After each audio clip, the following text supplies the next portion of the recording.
Hello बच्चों, चलिए प्रश्न को पढ़ते हैं। एक रेलगाड़ी 30 मीटर प्रति सेकंड की चाल से एक स्थिर श्रोता की ओर आ रही है। इसकी सीटी की आवृत्ति श्रोता को 600 हर्ट्ज प्रतीत होती है। यदि गाड़ी इसी चाल से श्रोता से दूर जाती होती तो सीटी की आवृत्ति कितनी प्रतीत होती। तो चलिए सबसे पहले हम लिख लेंगे मूल अवधारणा।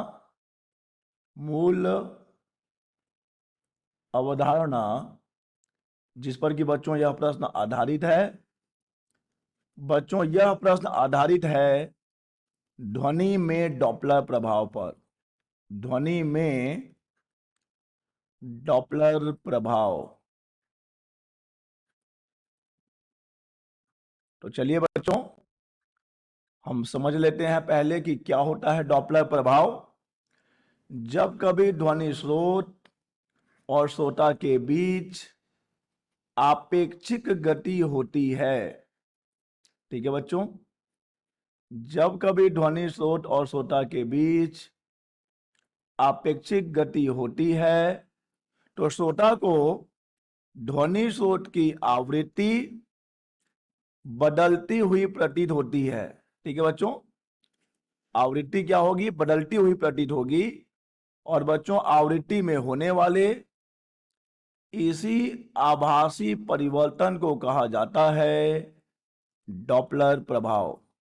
ध्यान दीजिए बच्चों, ऐसा हमारे श्रोता को बस प्रतीत होता है और आवृत्ति में होने वाला यह परिवर्तन एक आभासी परिवर्तन है। मान लीजिए कि ध्वनि स्रोत से न्यू आवृत्ति की तरंगें उत्पन्न हो रही हैं और हमारे श्रोता को जो आवृत्ति प्रतीत हो रही है वो न्यू डैश है। और अगर हम मान लें कि वी एस है ध्वनि स्रोत का वेग और वी ओ है श्रोता का वेग। वी बच्चों याद रखिएगा, हम वी जो लेंगे वो ध्वनि का वेग होगा और ध्वनि का वेग सदैव हमेशा हम ध्वनि स्रोत से श्रोता की ओर लेते हैं। ठीक है बच्चों, तब यहां पर आभासी आवृत्ति और वास्तविक आवृत्ति का जो अनुपात होता है वो बच्चों बराबर होता है श्रोता के सापेक्ष ध्वनि का वेग बटे स्रोत के सापेक्ष ध्वनि का वेग। आभासी आवृत्ति और वास्तविक आवृत्ति का अनुपात बच्चों किसके बराबर है? श्रोता के सापेक्ष ध्वनि के वेग और स्रोत के सापेक्ष ध्वनि के वेग के अनुपात के बराबर होता है। तो बच्चों अब हम समझ चुके हैं इस प्रश्न के मूल अवधारणा को और हमने सूत्र भी लिख लिया है। तो चलिए अब हम इस प्रश्न को बड़ी बारीकी से पढ़ेंगे और हल करेंगे। एक रेलगाड़ी 30 मीटर प्रति सेकंड की चाल से एक स्थिर श्रोता की ओर आ रही है।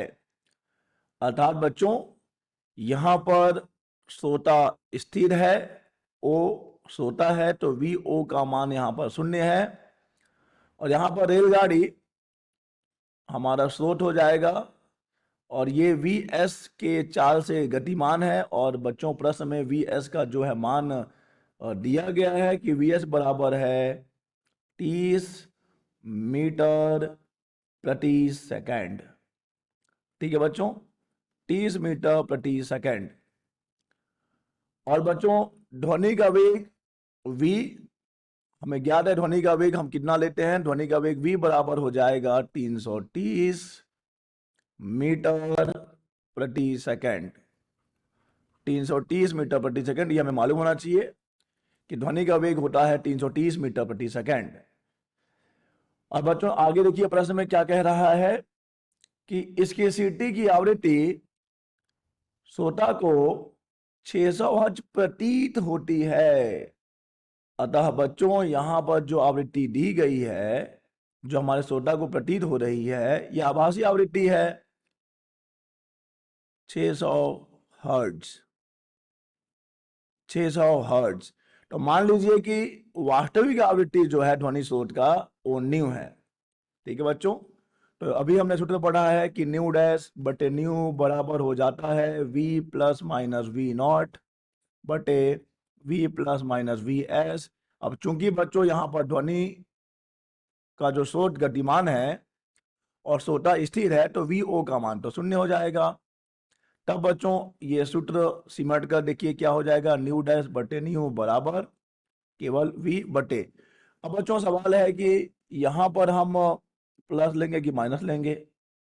तो बच्चों चूंकि हमें ध्वनि का वेग चाहिए क्षमा कीजिएगा, हमें ध्वनि का वेग चाहिए स्रोत के सापेक्ष, और हम यहां देख पाएंगे कि v और vs दोनों एक ही दिशा में है, और जब दो वेग एक ही दिशा में हो और उनका अपेक्षिक वेग ज्ञात करना हो बच्चों, तो हम क्या करेंगे, तो हम ऋण चिन्ह लगाते हैं, तो ये हो जाएगा v minus v S, v minus v S. तो चलिए बच्चों अब हम बस इस सूत्र में मान रखेंगे और हम पहले वास्तविक आवृत्ति ज्ञात कर लेंगे बच्चों। तो यहां से हम देखेंगे, इसको उल्टा अगर कर दिया जाए तो न्यू बटे न्यू डैश बराबर हमें मिल जाएगा v माइनस वी एस भागित केवल v। ठीक है बच्चों, और आगे हम बढ़ें तो हमें मिल जाएगा न्यू बराबर न्यू डैश। ठीक है बच्चों, देखिए न्यू बटे न्यू डैश है, और भाग देने पे क्या हो जाएगा बच्चों, भाग देने पे हो जाएगा 1 माइनस वी एस बटे v। चलिए बच्चों, तो यहां पर जो आभासी आवृत्ति है वो कितनी है बच्चों, आभासी आवृत्ति है 600, एक माइनस वी एस का मान दे दिया है 30, v का मान बच्चों हम लेंगे 330 मीटर प्रति सेकंड। तो चलिए जरा इसको हल किया जाए, तो हमें जो वास्तविक आवृत्ति मिलेगी बच्चों, देखिए कितने मिलेगी, यहां से ये कहानी खत्म होगी, और 3 एकम 11 तिया 33। तो बच्चों यहां पर क्या मिलेगा, 600, 11 एकम 11 माइनस 1 यानी कि 10 बटे 11 मिल जाएगा बच्चों। तो ये हो जाएगा बच्चों वास्तविक आवृत्ति जो कि हर्ट्ज में है। आप चाहे तो इसे भाग भी दे सकते हैं, तो ये हमें भाग देने पर मिल जाएगा 545.5 हर्ट्ज। ये बच्चों है वास्तविक आवृत्ति। लेकिन प्रश्न देखिए हमसे क्या पूछ रहा है कि यदि गाड़ी इसी चाल से श्रोता से दूर जाती होती तो सीटी की आवृत्ति कितनी प्रतीत होती। तो चलिए देख लेते हैं कि यदि गाड़ी इसी चाल से श्रोता से दूर जाती तो क्या होता। तो अभी भी हमारा श्रोता तो स्थिर है बच्चों, वीओ का मान अभी भी 0 होगा।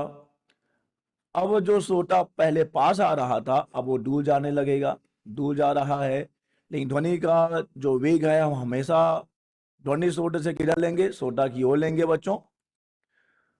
तो यहां पर न्यू डैश बटे न्यू बराबर हमें क्या मिलेगा बच्चों, v बटे v प्लस वी एस हो जाएगा, क्योंकि जब यहां पर हम v और वी एस का अपेक्षिक वेग ज्ञात करेंगे तो हमें जोड़ना पड़ेगा क्योंकि दोनों की दिशा विपरीत है। चलिए बच्चों अब बस हमें अब इस सूत्र में मान रखना है और हल करना है। तो यहां से न्यू डैश बराबर न्यू, और ये हो जाएगा v बटे v प्लस वी एस। तो बच्चों आभासी आवृत्ति इस स्थिति में न्यू डैश बराबर, बच्चों अभी हमने वास्तविक आवृत्ति ज्ञात करी थी जो कि हमें मिला है 600 गुणा 10 बटे 11। ठीक है बच्चों, और यहां पर चलिए मान रख दें 330 बटे 330 धन कितना बच्चों 30, क्योंकि यहाँ पे वी एस का मान हम देख रहे हैं कितना है। तो बच्चों यहां से न्यू डैश बराबर मिल जाएगा, देखिए 600 गुणा 10 बटे 11। तो बच्चों इसे हल करने पे हमें मिल रहा है 330 भागित 330 प्लस 30 हो जाएगा 360। चलिए बच्चों अब वक्त है काटा पीटी का। तो यहां से शून्य से शून्य कट जाएगा, 11 एक कम और 11 तिया 33 हो जाएगा। ठीक है बच्चों, ठीक है बच्चों, 11 कम 11 तिया 33। अब देखिए बच्चों यहां से क्या हो जाएगा 3 एक कम और ये हो जाएगा 12 तिया 36, और ये बच्चों 12 एक कम और ये हो जाएगा 12 पंचे 60। तो ये, तो बच्चों यहां से न्यू डैश कितना मिल रहा है, देखिए न्यू डैश 50 गुणा 10 यानी कि हमें मिल जाएगा 500। ठीक है बच्चों, 500 हर्ट्ज, 500 हर्ट्ज। तो इस स्थिति में बच्चों जो आभासी आवृत्ति है ये है 500 हर्ट्ज। चलिए बच्चों जरा उत्तर की पुष्टि कर लें। हमारे पास दो स्थितियां हैं। एक देखिए, ध्वनि का जो श्रोता है वो तो स्थिर है, वीओ का मान तो शून्य है। एक स्थिति जब स्रोत दूर जा रहा है, एक स्थिति जब स्रोत पास आ रहा है। वास्तविक आवृत्ति बच्चों जो हमें मिली है यहां पर न्यू जो वास्तविक आवृत्ति है वो 545.5 हर्ट्ज है। जब वो पास आ रहा है, जब ध्वनि स्रोत, जब रेलगाड़ी श्रोता के पास आ रही है, तब जो आभासी आवृत्ति है बच्चों वो कितना है, 600 हर्ट्ज है। और जब वो दूर जा रहा है बच्चों, तब आभासी आवृत्ति कितनी है, 500 हर्ट्ज है। ठीक है बच्चों, 500 हर्ट्ज है। तो आप देख सकते हैं बच्चों कि जब ध्वनि स्रोत श्रोता की ओर आ रहा है तब आभासी आवृत्ति वास्तविक से ज्यादा है, और जब ध्वनि स्रोत श्रोता से दूर जा रहा है तब आभासी आवृत्ति वास्तविक आवृत्ति से कम है। जो कि होता है, हम जानते हैं कि जब स्रोत श्रोता की ओर आता है तो आभासी आवृत्ति बढ़ जाती है, और जब स्रोत श्रोता से दूर जाता है तो आभासी आवृत्ति कम हो जाती है। आशा करते हैं आपको समझ आया होगा। धन्यवाद।